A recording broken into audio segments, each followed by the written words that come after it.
നമസ്കാരം. ഓ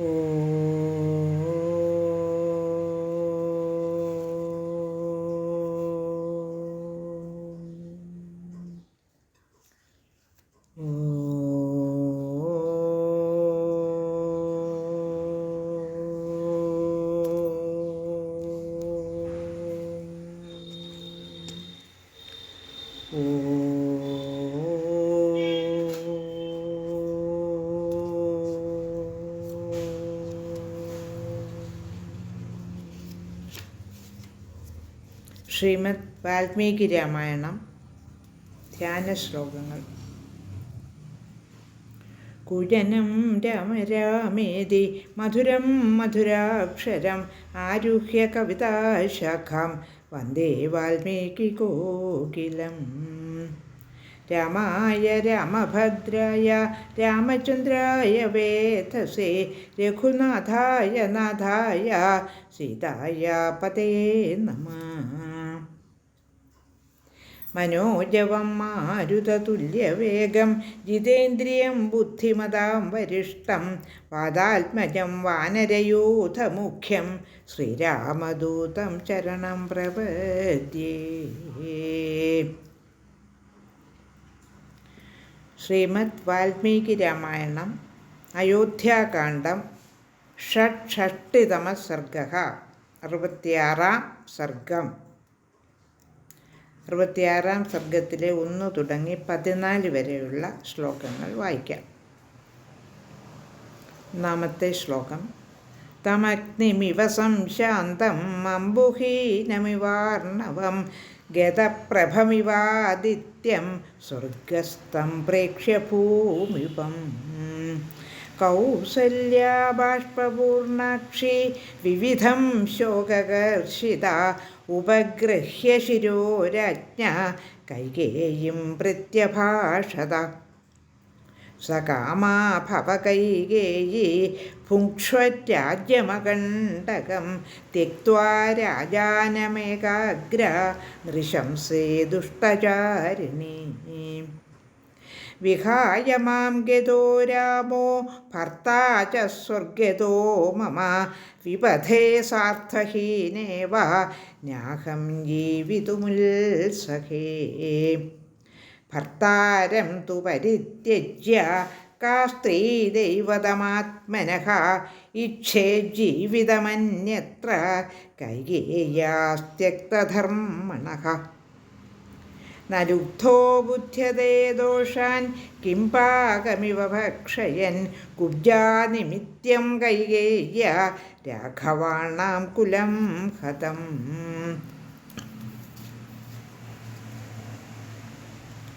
അനിയോഗേ നിയുക്തേന രാജ്ഞാ രാമം വിവാസിതം സഭാര്യം ജനകഃ ശ്രുത്വാ പരിതപ്സ്യഹം യഥാ. സമാമനാഥം വിധവാം നാദ്യ ജാനാതി ധാർമ്മികഃ രാമകമലപത്രാക്ഷോ ജീവന്നാശമിതോ ഗതഃ.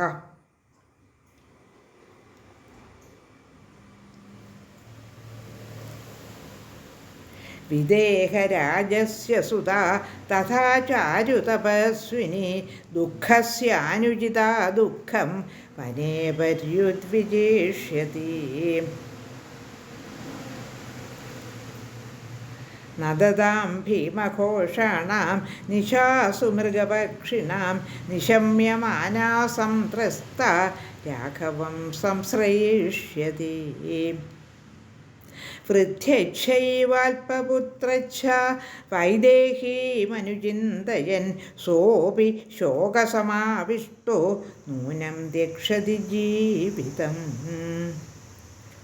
സാഹമദ്യൈവ ദിഷ്ടാന്തം ഗമിഷ്യാമി പതിവ്രത ഇദം ശരീരമാലിംഗ്യ പ്രവേക്ഷ്യാമി ഹുതാശനം. താം തതഃ സംപരിഷ്വജ്യ വിലപന്തിം തപസ്വിനിം വ്യപനിന്യൂ സുദുഃഖാർതാം കൗസല്യാം വ്യാവഹാരികാഃ. തൈലദ്രോണ്യാം തഥാമാത്യ സംവേശ്യ ജഗതിം പതിം രാജ്ഞ സർവണ്യഥാദിഷ്ടാചക്രുകർമ്മണ്യനന്തരം. 60-ാം സർഗത്തിലെ 1 തുടങ്ങി 14 വരെയുള്ള ശ്ലോകങ്ങളാണ് വായിച്ചത്. ഇനി എല്ലാ ശ്ലോകങ്ങളുടെയും ഏകദേശമായ അർത്ഥം പറയാൻ ശ്രമിക്കാം. 1-ാമത്തെ ശ്ലോകം: തമഗ്നിമിവ സംശാന്തം അംബുഹീനമിവാർണവം ഗതപ്രഭമിവാദിത്യം സ്വർഗസ്ഥം പ്രേക്ഷ്യ ഭൂമിപം. 66-ാം സർഗത്തിലെ 1-ാമത്തെ ശ്ലോകത്തിൻ്റെ അർത്ഥം: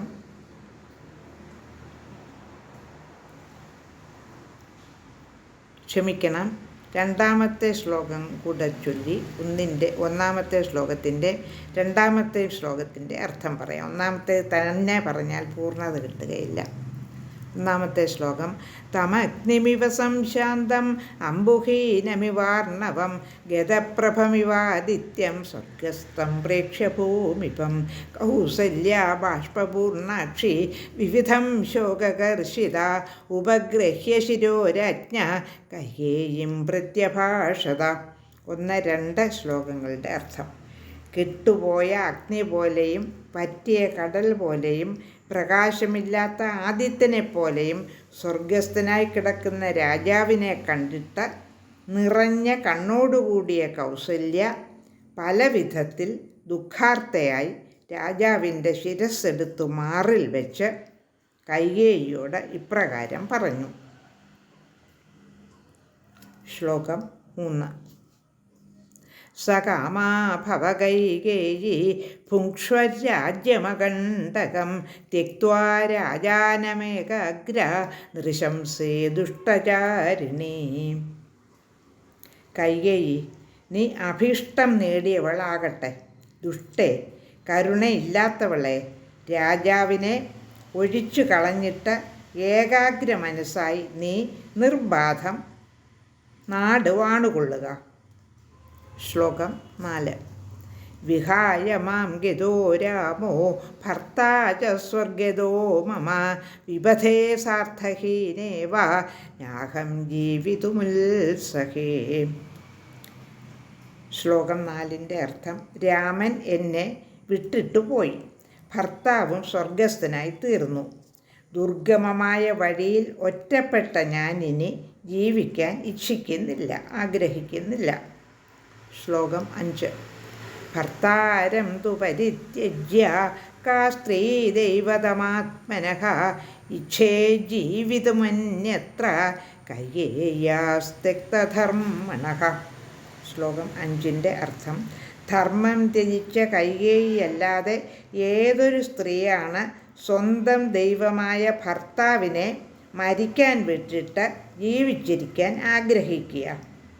ശ്ലോകം 6: ന ലുബ്ധോ ബുദ്ധ്യതേ ദോഷാൻ കിംഭാഗമിവ ഭക്ഷയൻ കുബ്ജാനിമിത്തം കൈകേയ്യ രാഘവാണാം കുലം ഹതം. ശ്ലോകം 5ൻ്റെ അർത്ഥം: ശ്ലോകം 6ൻ്റെ അർത്ഥം: അത്യാഗ്രഹം പൂണ്ടവൻ ദോഷം തിരിച്ചറിയുകയില്ലല്ലോ, കാഞ്ഞിരക്കായും തിന്നും. കൈകേയി ആ കൂനിയുടെ ഉപദേശം അനുസരിച്ച്, മന്ധരയുടെ ഉപദേശം അനുസരിച്ച് രഘുകുലത്തെ നശിപ്പിച്ചു. കിംപാകമെന്ന് പറഞ്ഞാൽ കാഞ്ഞിരക്കായാണ്. ശ്ലോകം 7: അനിയോഗേ നിയുക്തേന രാജ്ഞാ രാമം വിവാസിതം സഭാര്യം ജനകശ്രുത്വാ പരിതപ്സ്യത്യഹം യഥാ. ശ്ലോകം 7ൻ്റെ അർത്ഥം: അരുതാത്തത് ചെയ്യാൻ നിർബന്ധിതനായ രാജാവ് രാമനെ ഭാര്യയോടൊപ്പം കാട്ടിലേക്ക് അയച്ചുവെന്ന് കേട്ടിട്ട് എന്നെപ്പോലെ ജനക മഹാരാജാവും സന്തപിക്കുന്നുണ്ടാവും. സീതയുടെ അച്ഛനും ഇപ്പോൾ വ്യസനിക്കുന്നുണ്ടാവും. ശ്ലോകം 8: സമാമനാഥാം വിധവാം നാദ്യജാനാതി ധർമ്മികഃ രാമകമലപത്രാക്ഷോ ജീവന്നാശമിതോ ഗതഃ. ശ്ലോകം 8 അർത്ഥം: ഇവിടെ ജീവിച്ചിരിക്കുന്നവനായിരിക്കെ പോയി മറയേണ്ടി വന്നവനായ കമലേക്ഷണനും ധാർമ്മികനുമായ രാമൻ ഞാൻ അനാഥയായ വിധവയായി തീർന്നത് ഇപ്പോൾ അറിയുന്നില്ലല്ലോ. ശ്ലോകം 9 വിദേഹരാജസ്യ സുതാ തഥാ ചാരുതപസ്വിനി ദുഃഖസ്യാനുചിതാ ദുഃഖം വനേ പര്യുദ്വിജേഷ്യതി. ഒരുതരം ദുഃഖവും ഉണ്ടാകരുതാത്തവളായ തപസ്വിനിയായ വിദേഹരാജപുത്രി കാട്ടിൽ ദുഃഖത്താലുള്ള ഉദ്വേഗത്തിൽപ്പെട്ട് തളരും. ശ്ലോകം 10 നദതാം ഭീമഘോഷാണാം നിശാസു മൃഗപക്ഷിണാം നിശമ്യമാനാസംത്രസ്ത രാഘവം സംശ്രയിഷ്യതി. ശ്ലോകം 10 അർത്ഥം: രാത്രിയിൽ ഗർജിക്കുന്ന മൃഗങ്ങളും മലമുഴക്കി പക്ഷികളും ഉണ്ടാക്കുന്ന ഭീകര ശബ്ദത്തിൽ പേടിച്ചു വിറച്ച് അവൾ രാമനെ പറ്റിച്ചേർന്ന് നിൽക്കും. ശ്ലോകം 11 വൃദ്ധൈവൽപപുത്രച്ഛ വൈദേഹീമനുചിന്തയൻ സോപി ശോകസമാവിഷ്ടോ നൂനം ത്യക്ഷതി ജീവിതം. ശ്ലോകം 11 അർത്ഥം: വൃദ്ധനും പുത്രനില്ലാത്തവനുമായ രാജാവ് വൈദേഹിയെ ഓർത്തും കൊണ്ട് ദുഃഖാർത്തനായി തീർച്ചയായും ജീവൻ ത്യജിക്കും. സീതയുടെ അച്ഛൻ ജനകനെയാണ് ഉദ്ദേശിക്കുന്നത്. ശ്ലോകം 12 സാഹമദ്യൈവ ദിഷ്ടാന്തം ഗമിഷ്യാമി പതിവ്രത ഇദം ശരീരമാലിംഗ്യ പ്രവേക്ഷ്യാമി ഹുതാശനം. ഇപ്പോൾ തന്നെ ജീവിതാന്ത്യം അണഞ്ഞു കഴിഞ്ഞ ഞാൻ ഈ ശരീരത്തെ ആലിംഗനം ചെയ്തുകൊണ്ട് പതിവ്രതയായി അഗ്നിപ്രവേശനം ചെയ്യും. കൗസല്യ പറയുന്നതാണ്. ശ്ലോകം 13 താം തത സംപരിഷ്യജ്വ വിലവന്തിം തപസ്വിനിം വ്യപനിന്യു സുദുഃഖാർത്താം കൗസല്യാം വ്യാവഹാരികാഃ. തപസ്വിനിയായ വിലപിച്ചുകൊണ്ടിരിക്കുന്ന ദുഃഖാർത്തയായ കൗസല്യയെ അന്തഃപുര പരിചാരകർ താങ്ങിപ്പിടിച്ച് മറ്റൊരിടത്തേക്ക് കൊണ്ടുപോയി. ശ്ലോകം 14 തൈലദ്രുണ്യാം തഥാമാത്യ സംവേശ്യ ജഗദീപതിം രാജ്ഞ സർവാണ്യഥാദിഷ്ടാ ചക്രുകർമ്മണ്യനന്തരം.